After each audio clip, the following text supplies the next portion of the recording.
Part 3 of the honeymoon murder. Perhaps the most incriminating element in the case against Trian was the fact that Annie had allegedly not been raped. Though the forensic report had not been released to the public, both Captain Paul and the South African Police Commissioner stated that there had been no evidence of sexual assault. So the only logical reason to separate the couple was to commit premeditated murder. The question now was, what was Trian's motive? Later in December, a male escort from Munich named Leopold Leiser showed up at Scotland Yard. He saw Trian's photos in the newspaper and recognized him as a former client. He sold an interview to London's Sun tabloid and claimed that Trian had paid for 3 sessions of kinky sex in the months before his wedding. Trian denied knowing Leopold and threatened to sue him for defamation. However, a few days later, a 50-year-old political aide in Parliament visited British investigators and told them that he too had had many sexual encounters with Trian. They'd meet up at a gay club called The Hoist. He said he was outraged by Trian's denial of his own sexuality. He told detectives that Trian was a sub who enjoyed sadomasochism and dressing up in leather. Shortly after, Trian was granted bail. In February 2011, the South African legal team seeking Trian's extradition reached out to a magistrate's court in London. They said they had obtained an affidavit from a witness, Leopold, who agreed to testify that Trian was unhappy about his marriage. He allegedly told Leopold that he couldn't break up the engagement or he'd be disowned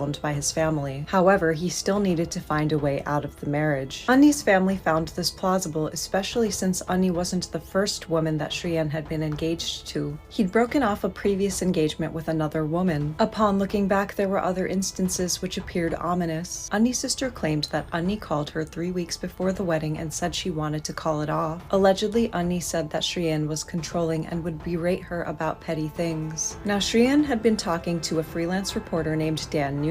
Dan was surprised by the police's decision to believe Zola's confession. He didn't find it plausible that 2 strangers could have arranged a murder for hire on the ride from the airport to the hotel. He also thought it was suspicious that it only took 24 hours to arrange. Dan decided to go to the site where Annie was found and talk to the neighbors. He was able to speak to a 20-year-old business student who was home the morning that Annie was found. She claimed she had a clear view inside the car and saw Annie lying on her back with her knees up and legs apart. She claimed that Annie's dress was pulled up and her underwear was below her knees. When Dan asked if she thought that Annie had been raped, she said she couldn't say, but Annie had definitely been attacked. Shortly after, a post-mortem report was leaked to Dan. Although it was stated that no signs of sexual assault were found, there were 4 bruises arranged in a semicircular pattern on Annie's lower left leg that were reminiscent of fingerprints. Khawabe and Zolile's lawyers alleged in interviews with The Guardian that their confessions had been extracted under torture.